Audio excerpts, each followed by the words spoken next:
हरे कृष्णा। श्री बृहस्पति देवता की जय। हिंदू धर्म में गुरुवार के दिन को अन्य सभी दिनों से श्रेष्ठ और पवित्र माना गया है।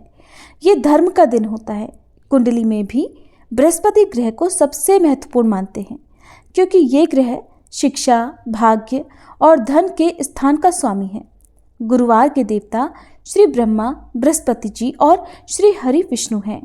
इस दिन व्रत रखकर व्रत की कथा पढ़ने या सुनने से जातक की कुंडली में अगर पितृदोष हो तो पितृदोष दूर हो जाता है। कुंडली में अगर अल्पायु योग है तो वह समाप्त हो जाता है। गुरुवार के दिन व्रत रखने से भाग्य के द्वार भी खुल जाते हैं, धन संबंधी समस्याएं दूर हो जाती हैं। अगर किसी के विवाह में अड़चने आ रही हो तो आसानी से विवाह हो जाता है और वैवाहिक जीवन भी बहुत सुखी होता है। गुरुवार का व्रत रखने से और बृहस्पति देवता की पूजा करने से शिक्षा में आ रही बाधाएं दूर होती हैं, पढ़ाई में मन लगता है और मान सम्मान की प्राप्ति होती है।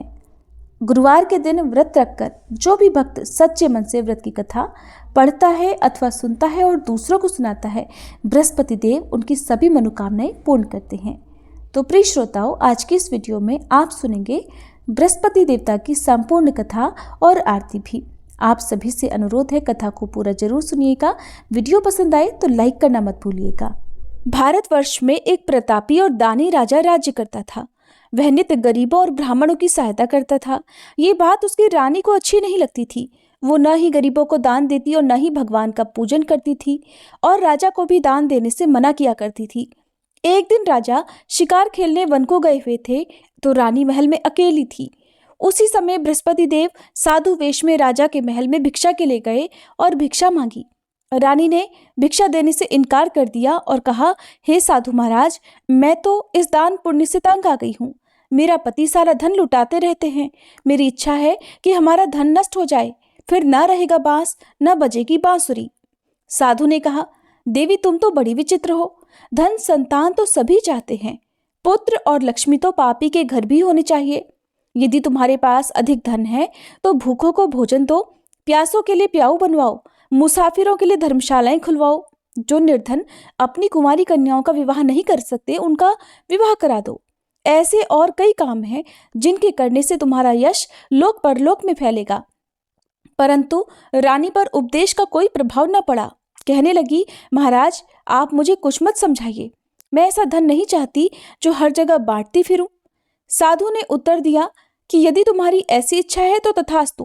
तुम ऐसा करना कि बृहस्पतिवार को घर लीपकर पीली मिट्टी से अपना सिर धोकर स्नान करना, भट्टी चढ़ाकर कपड़े धोना। ऐसा करने से आपका सारा धन नष्ट हो जाएगा। इतना कहकर वह साधु महाराज वहां से आलोप हो गए।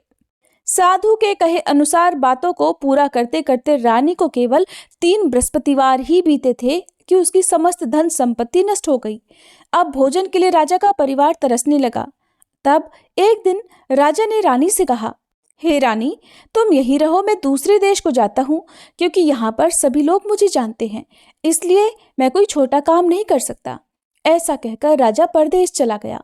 वहां वह जंगल से लकड़ी काट कर लाता और शहर में बेचता। इस तरह से वह अपना जीवन व्यतीत करने लगा। इधर राजा के परदेश जाते ही रानी और दासी दुखी रहने लगी।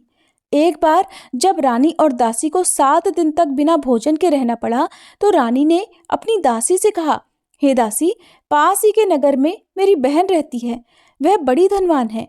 तू उसके पास जा और कुछ ले आ, ताकि थोड़ी बहुत गुजर बसर हो जाए। दासी रानी की बहन के पास गई। उस दिन गुरुवार था और रानी की बहन उस समय बृहस्पतिवार व्रत की कथा सुन रही थी।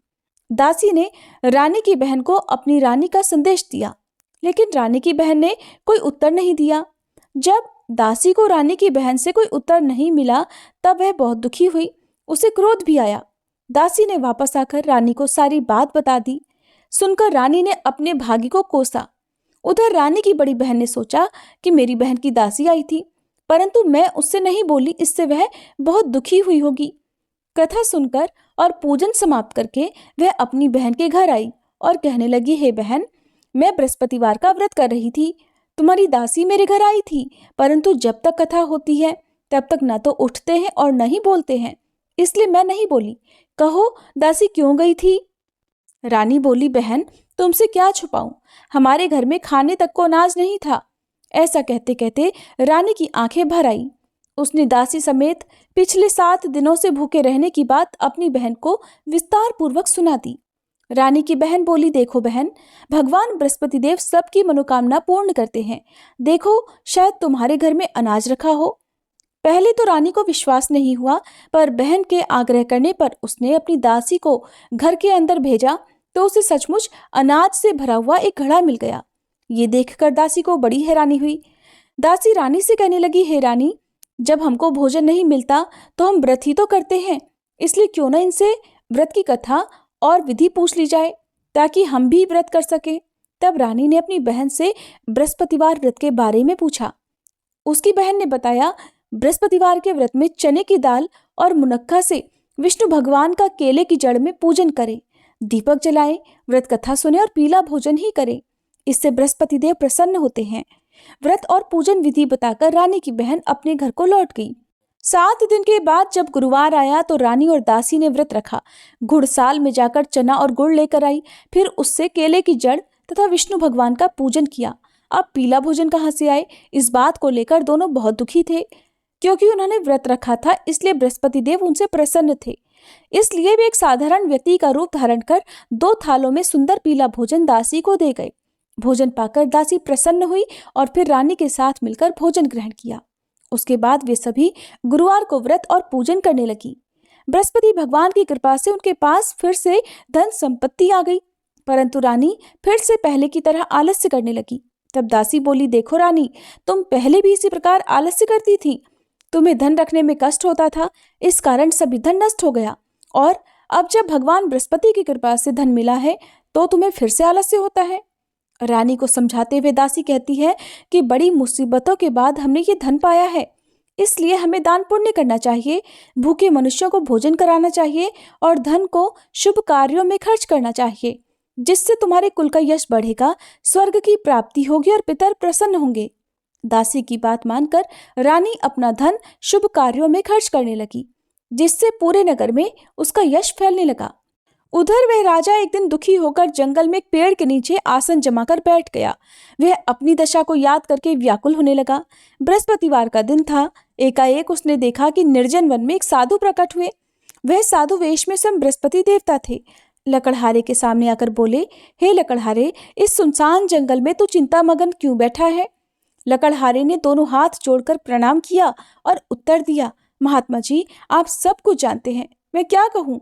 ये कहकर वह रोने लगा और साधु को अपनी आत्मकथा सुनाई। महाराज जी ने कहा, तुम्हारी स्त्री ने बृहस्पति के दिन बृहस्पति भगवान का निरादर किया है, जिसके कारण रुष्ट होकर उन्होंने तुम्हारी ये दशा कर दी। अब तुम चिंता दूर करके मेरे कहने पर चलो तो तुम्हारे सभी कष्ट दूर हो जाएंगे और भगवान पहले से भी अधिक संपत्ति देंगे। तुम बृहस्पति के दिन कथा किया करो। 2 पैसे के चने मुनक्का लाकर उसका प्रसाद बनाओ और शुद्ध जल से लोटे में शक्कर मिलाकर अमृत तैयार करो। कथा के पश्चात अपने सारे परिवार और सुनने वाले प्रेमियों में अमृत और प्रसाद बांटकर आप भी ग्रहण करो। ऐसा करने से भगवान तुम्हारी सब मनोकामनाएं पूर्ण करेंगे। साधु के ऐसे वचन सुनकर लकड़हारा बोला, हे प्रभु, मुझे लकड़ी बेचकर इतना पैसा नहीं मिलता जिससे भोजन के बाद कुछ बचा सकूं। मैंने रात में अपनी पत्नी को व्याकुल देखा है। मेरे पास कुछ भी नहीं जिससे मैं उसकी खबर मंगा सकूं। साधु ने कहा, हे लकड़हारे, तुम किसी बात की चिंता मत करो। बृहस्पति के दिन तुम रोजाना की तरह लकड़ियां लेकर शहर को जाओ। तुमको रोज से 2 गुना धन प्राप्त होगा, जिससे तुम भलीभांति भोजन कर लोगे और बृहस्पति देव की पूजा का सामान भी आ जाएगा। इतना कहकर साधु अंतर ध्यान हो गए। धीरे धीरे समय बीतने पर फिर वही बृहस्पतिवार का दिन आया। लकड़हारा जंगल से लकड़ी काटकर किसी शहर में बेचने गया। उसे उस दिन और दिन से अधिक पैसा मिला। राजा ने चना गुड़ आदि लाकर गुरुवार का व्रत किया। उस दिन से उसके सभी क्लेश दूर हुए, परंतु जब दोबारा गुरुवार का दिन आया तो बृहस्पतिवार का व्रत करना भूल गया। इस कारण बृहस्पति भगवान नाराज हो गए। उस दिन उस नगर के राजा ने विशाल यज्ञ का आयोजन किया था और शहर में ये घोषणा कर दी कि कोई भी मनुष्य अपने घर में भोजन न बनाए, न आग जलाए। समस्त जनता मेरे यहाँ भोजन करने आए। इस आज्ञा को जो न मानेगा उसे फांसी की सजा दी जाएगी। इस तरह की घोषणा संपूर्ण नगर में करवा दी गई। राजा की आज्ञा अनुसार शहर के सभी लोग भोजन करने गए, लेकिन लकड़हारा कुछ देर से पहुंचा, इसलिए राजा उसको अपने साथ घर लिवा ले गए और ले जाकर भोजन करा रहे थे तो रानी की दृष्टि उस खूंटी पर पड़ी जिस पर उसका हार लटका हुआ था। वह वहां पर नहीं दिखाई दिया। रानी ने निश्चय किया कि मेरा हार इसी मनुष्य ने चुरा लिया है। उसी समय सिपाहियों को बुलाकर उसको कारागार में डलवा दिया। जब लकड़हारा कारागार में पड़ गया और बहुत दुखी होकर विचार करने लगा कि न जाने कौन से पूर्व जन्म के कर्म से मुझे यह दुख प्राप्त हुआ है, और उसी साधु को याद करने लगा जो कि जंगल में मिला था। उसी समय तत्काल बृहस्पति देव साधु के रूप में प्रकट हुए और उसकी दशा को देखकर कहने लगे, अरे मूर्ख, तूने बृहस्पति देव की कथा नहीं करी, इस कारण तुझे ये दुख प्राप्त हुआ है। अब चिंता मत कर, बृहस्पतिवार के दिन कारागार के दरवाजे पर 4 पैसे पड़े मिलेंगे, उनसे तू बृहस्पति देव की पूजा करना, तेरे सभी कष्ट दूर हो जाएंगे। बृहस्पति के दिन उसे 4 पैसे मिले। लकड़हारे ने कथा कही। उसी रात को बृहस्पति देव ने उस नगर के राजा को स्वप्न में कहा, हे राजा, तुमने जिस आदमी को कारागार में बंद कर दिया है वह निर्दोष है, वह राजा है, उसे छोड़ देना।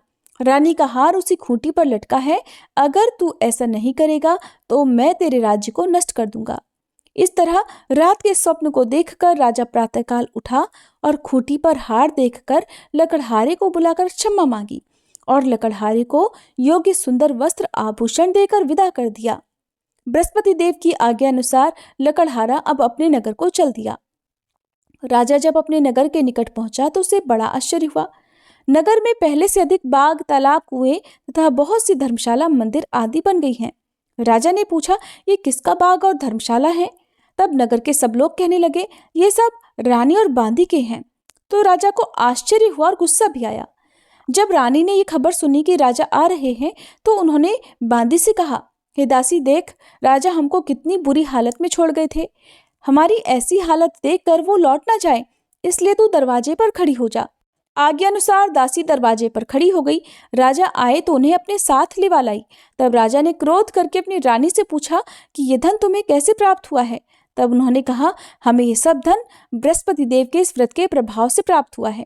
अब राजा ने निश्चय किया कि 7 रोज बाद तो सभी बृहस्पति देव का पूजन करते हैं, परंतु मैं प्रतिदिन दिन में 3 बार कहानी और रोज व्रत किया करूंगा। अब हर समय राजा के दुपट्टे में चने की दाल बंधी रहती और दिन में 3 बार कहानी कहता। एक रोज राजा ने विचार किया कि चलो अपनी बहन के यहाँ हो आए। इस तरह निश्चय कर राजा घोड़े पर सवार होकर अपनी बहन के यहाँ को चलने लगा। मार्ग में उसने देखा कि कुछ आदमी एक मुर्दे को लिए जा रहे हैं। उन्हें रोककर राजा कहने लगा, अरे भाइयों, मेरी बृहस्पति देव की कथा सुन लो। वे बोले, लो, हमारा तो आदमी मर गया है, इसको अपनी कथा की पड़ी है। परंतु कुछ आदमी बोले, अच्छा कहो, हम तुम्हारी कथा भी सुनेंगे। राजा ने दाल निकाल ली और जब कथा आधी हुई थी कि मुर्दा हिलने लग गया, और जब कथा समाप्त हो गई तो राम राम करके वह मनुष्य उठकर खड़ा हो गया। आगे मार्ग में उसे एक किसान खेत में हल चलाता मिला। राजा ने उसे देखा तो उससे बोले, अरे भैया, तो मेरी बृहस्पतिवार की कथा सुन लो। किसान बोला, जब तक मैं तेरी कथा सुनूंगा तब तक 4 हरैया जोत लूंगा। जा, अपनी कथा किसी और को सुनाना। इस तरह राजा आगे चलने लगा। राजा के हटते ही बैल पछाड़ खाकर गिर गए और उस किसान के पेट में बड़ी जोर का दर्द होने लगा। उसी समय उसकी माँ रोटी लेकर आई। जब उसने ये देखा तो अपने पुत्र से सब हाल पूछा और बेटे ने सभी हाल कह दिया। तो बुढ़िया दौड़ी दौड़ी उस घुड़सवार के पास गई और उससे बोली कि मैं तेरी कथा सुनूंगी, तू अपनी कथा मेरे खेत पर चलकर ही कहना। राजा ने बुढ़िया के खेत पर जाकर कथा कही, जिसके सुनते ही बैल उठ खड़े हुए और किसान के पेट का दर्द भी बंद हो गया। राजा अपनी बहन के घर पहुंचा। बहन ने भाई की खूब मेहमानी की। दूसरे रोज प्रातःकाल राजा जगा तो वह देखने लगा कि सब लोग भोजन कर रहे हैं। राजा ने अपनी बहन से कहा, ऐसा कोई मनुष्य है जिसने भोजन ना किया हो? मेरी बृहस्पतिवार की कथा सुन ले। बहन बोली, है भैया, ये देश ऐसा ही है। पहले यहाँ लोग भोजन करते हैं, बाद में अन्य काम करते हैं। अगर कोई पड़ोस में हो तो दिखाऊं। वो ऐसा कहकर देखने चली गई, परंतु उसे ऐसा कोई व्यक्ति नहीं मिला जिसने भोजन ना किया हो। अतः वह एक कुम्हार के घर गई जिसका लड़का बीमार था। उसे मालूम हुआ कि उनके यहाँ 3 रोज से किसी ने भोजन नहीं किया है। रानी ने अपने भाई की कथा सुनने के लिए कुम्हार से कहा। वह तैयार हो गया। राजा ने जाकर बृहस्पतिवार की कथा कही, जिसको सुनकर उसका लड़का ठीक हो गया। अब तो राजा की प्रशंसा होने लगी। एक दिन राजा ने अपनी बहन से कहा, हे बहन, अब हम अपने घर को जाएंगे, तुम भी तैयार हो जाओ। राजा की बहन ने अपनी सास से कहा। सास ने कहा, हाँ चली जा, परंतु अपने लड़कों को मत ले जाना, क्योंकि तेरे भाई की कोई संतान नहीं है। बहन ने अपने भैया से कहा, हे भैया, मैं तो चलूंगी, पर कोई बालक नहीं जाएगा। राजा बोला, जब कोई बालक नहीं जाएगा तब तुम भी जाकर क्या करोगी? बड़े दुखी मन से राजा अपने नगर को लौट आया। राजा ने अपनी रानी से कहा, हम निर्वंशी राजा हैं, हमारा मुंह देखने का धर्म नहीं है और कुछ भोजन आदि नहीं किया। रानी बोली, हे प्रभु, बृहस्पति देव ने हमें सब कुछ दिया है, वह हमें संतान अवश्य देंगे। उसी रात को बृहस्पति देव ने राजा से स्वप्न में कहा, हे राजा, उठ, सभी सोच त्याग दे, तेरी रानी गर्भ से है। राजा को ये बात सुनकर बड़ी खुशी हुई। 9वें महीने में उसके गर्भ से एक सुंदर पुत्र पैदा हुआ। तब राजा बोला, हे रानी, स्त्री बिना भोजन के रह सकती है, पर बिना कहे नहीं रह सकती। जब मेरी बहन आए तब तुम मुझसे कुछ मत कहना। रानी ने सुनकर हाँ कर दिया। जब राजा की बहन ने ये शुभ समाचार सुना तो वह बहुत खुश हुई और बधाई लेकर अपने भाई के यहाँ आई। तभी रानी ने कहा, घोड़ा चढ़कर तो नहीं आई, गधा चढ़ी आई। राजा की बहन बोली, भाभी, मैं इस प्रकार ना कहती तो तुम्हें संतान कैसे मिलती? बृहस्पति देव ऐसे ही हैं, जैसी जिसके मन में कामनाएं हैं सभी को पूर्ण करते हैं। जो सद्भावना पूर्वक बृहस्पतिवार का व्रत करता है और कथा पढ़ता है अथवा सुनता है, दूसरों को सुनाता है, बृहस्पति देव उसकी सभी मनोकामनाएं पूर्ण करते हैं। प्रेम से बोलिए बृहस्पति देवता की जय। ओम जय बृहस्पति देवा, स्वामी जय बृहस्पति देवा। छिन छिन भोग लगाऊं, कदली फल मेवा। ओम जय बृहस्पति देवा। तुम पूर्ण परमात्मा, तुम अंतर्यामी, स्वामी तुम अंतर्यामी।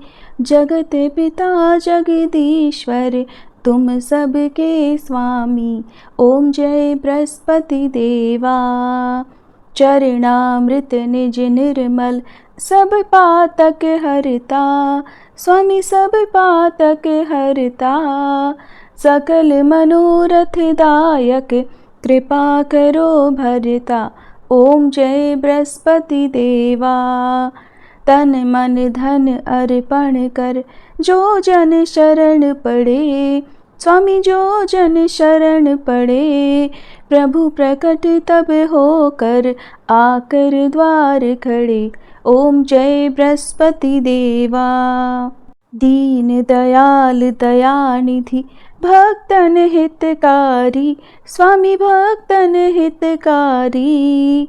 पाप दोष सब हरता, भव बंधन हारी। ओम जय बृहस्पति देवा। सकल मनोरथ दायक, सब संशय तारो, स्वामी सब संशय तारो। विषय विकार मिटाओ, संतन सुखकारी। ओम जय बृहस्पति देवा। जो कोई आरती तेरी प्रेम सहित गावे, स्वामी प्रेम सहित गावे। ज्येष्ठानंद वंद सो सो निश्चय पावे। ओम जय बृहस्पति देवा। ओम जय बृहस्पति देवा, स्वामी जय बृहस्पति देवा। छिन छिन भोग लगाऊं, कदली फल मेवा। ओम जय बृहस्पति देवा। प्रेम से बोलिए बृहस्पति देवता की जय। ये थी आज की वीडियो, उम्मीद है आपको पसंद आई होगी।